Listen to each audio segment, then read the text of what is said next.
یہ ایک مکمل بدقسمت انسان کی کہانی ہے۔ وہ 5 سال کا تھا کہ اس کے والد وفات پا گئے۔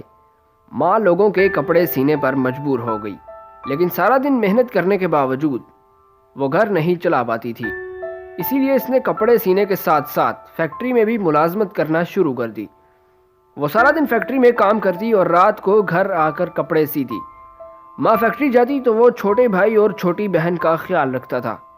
وہ ان کے ساتھ کھیلتا بھی تھا، ان کے کپڑے بھی بدلتا تھا اور ان کے لیے کھانا بھی بناتا تھا۔ اس نے 6 سال کی عمر میں بریڈ بنا لی۔ اس نے وہ بریڈ اپنی بہن اور اپنے بھائی کو کھلائی، لیکن جب وہ خود کھانے لگا تو اسے یاد آیا کہ اس کی ماں صبح بھوکے پیٹ فیکٹری گئی ہے۔ اس نے آدھی بریڈ تھالے میں ڈالی، تھیلا کندھے سے لٹکایا، ایک ہاتھ میں چھوٹے بھائی کا ہاتھ اور دوسرے ہاتھ میں چھوٹی بہن کا ہاتھ پکڑا اور پیدل 4 کلومیٹر دور ماں کی فیکٹری میں پہنچ گیا۔ وہ دیر تک اپنی ماں کو فیکٹری میں تلاش کرتا رہا۔ تھک گیا تو بہن اور بھائی کا ہاتھ پکڑ کے صحن میں کھڑا ہو گیا۔ ماں نے دور سے اپنے بچوں کو دیکھا تو دوڑتی ہوئی آئی اور اپنے بچوں کو گلے لگا لیا۔ اس نے تھیلا کھولا اور اپنے ہاتھوں سے بنائی ہوئی بریڈ اپنی ماں کو پیش کی۔ ماں دیر تک اس کے ہاتھوں کو چومتی رہی۔ وہ چاروں ماں بچے سائے میں بیٹھ کر روتے رہے۔ ماں بار بار اپنے بچے کے ہاتھوں کو چومتی اور دعائیں دیتی۔ ماں کی دعاؤں کے علاوہ اس کی زندگی میں کوئی اچھی بات اور خوشخبری نہیں تھی۔ وہ نالائق اسٹوڈنٹ تھا، 7ویں جماعت سے اوپر نہ جا سکا۔ فارم ہاؤس میں نوکری شروع کی لیکن فیل ہو گیا۔ گھروں میں پینٹ اور سفیدیاں کرنے کا کام شروع کیا، فیل ہو گیا۔ کنڈکٹر بھرتی ہوا، ناکام ہو گیا۔ ٹرین میں صفائی کا کام کیا لیکن یہاں پر بھی فیل ہو گیا۔ فوج میں بھرتی ہوا، نکال دیا گیا۔ ریلوے میں مزدور کی نوکری کی، کک آؤٹ کر دیا گیا۔ لا پڑھا، وکیل بنا، مکمل طور پر فیل ہو گیا۔ انشورنس کا کام شروع کیا، جوتے مار کر نکال دیا گیا۔ آپ ذرا ناکامیاں گنتے جائیں۔ 18 سال کی عمر میں شادی کی، 3 بچے ہوئے، بیوی نے بار بار کی ناکامیاں اور فاقوں سے تنگ آ کر طلاق لے لی۔ 30 سال کی عمر میں فیری بوٹ کے نام سے کشتیوں کی ایک کمپنی بنائی۔ یہ کمپنی چل پڑی لیکن پھر کچھ عرصے بعد یہ بھی بند ہو گئی۔ 1925 تک امریکہ میں آئل لیمپس استعمال ہوتے تھے۔ ہم ان لیمپس کو لالٹین کے نام سے جانتے ہیں۔ لالٹین بنانا شروع کر دیے، یہ کمپنی چل پڑی، پورے امریکہ سے آرڈرز آنا شروع ہو گئے۔ یہ بہت خوش ہو گیا، لیکن پھر اچانک ڈیلکو نام کی ایک کمپنی نے بلب بنانا شروع کر دیے اور آئل لیمپس کی مارکیٹ ختم ہو گئی۔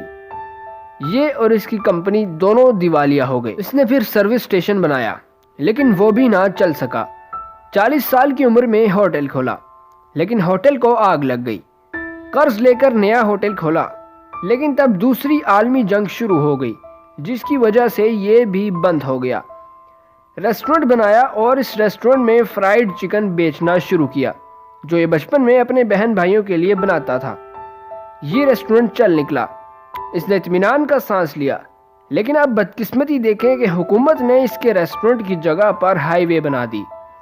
ریسٹورنٹ کو گرا دیا گیا۔ اس وقت تک اس کی عمر 63 سال ہو چکی تھی۔ جی ہاں، دوبارہ سن لیجئے، اس کی عمر 63 سال ہو چکی تھی۔ وہ ان 63 سالوں میں کوئی کام ٹک کر نہیں کر سکا تھا۔ اس نے جو کام شروع کیا بری طرح ناکام ہوا، لیکن اس نے ان تمام ناکامیوں سے صرف ایک لیسن سیکھا، اور وہ لیسن کیا تھا؟ Never give up. اس نے ہمت نہیں ہاری۔ آپ کو ایک بات بتاتے چلیں کہ جب وہ ریسٹورنٹ چلا رہا تھا تو اس نے 11 مسالوں، چکن اور پریشر کوکر کی مدد سے ایک یونیک قسم کی ریسیپی تیار کی تھی۔ وہ اس ریسیپی کو سیکرٹ ریسیپی کہتا تھا۔ اس کا خیال تھا کہ پوری دنیا میں کوئی اس سے اچھا چکن فرائی نہیں کر سکتا۔ اس نے گاڑی لی اور نکل پڑا۔ اس نے یہ ریسیپی مختلف ریسٹورنٹس میں دینے کا فیصلہ کیا۔ آپ لوگ ملاحظہ کیجئے، اس کی عمر 63 سال ہے، جیب میں پھوٹی کوڑی نہیں ہے۔ اس نے $83 ادھار لیے اور اپنی ریسیپی کی فرینچائز دینے نکل پڑا۔ وہ پورے 2 سال سڑکوں، گلیوں اور چوکوں میں پھرتا رہا۔ وہ فٹ پاتھوں اور پلوں کے نیچے سوتا رہا۔ اس نے پورا امریکہ پھرا لیکن ایک بھی گاہک نہ ملا۔ وہ 1000 سے زائد ریسٹورنٹس میں گیا لیکن سب نے اس کی اس ریسیپی کو فیل کر دیا۔ لیکن اس کے باوجود اس نے ہار نہ مانی۔ اس وقت یہ اکیلا تھا جسے یہ یقین تھا کہ میری ریسیپی بہت شاندار ہے۔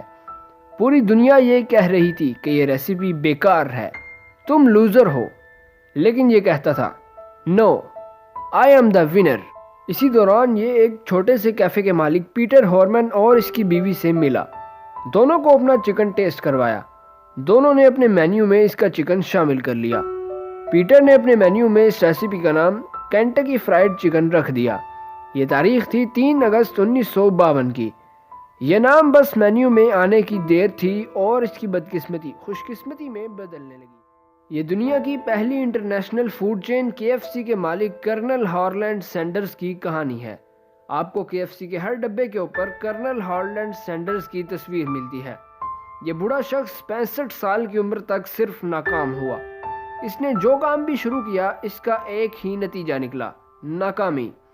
لیکن جب یہ 1980 میں 90 سال کی عمر میں فوت ہوا تو دنیا کے 48 ممالک میں اس کے 6000 ریسٹورنٹس تھے اور اس کا برانڈ سالانہ $23 بلین کما رہا تھا۔ 2018 میں دنیا کے 136 ممالک میں KFC کی تعداد 22,126 تک پہنچ چکی تھی اور یہ $50 بلین سے زائد رقم بنتی ہے۔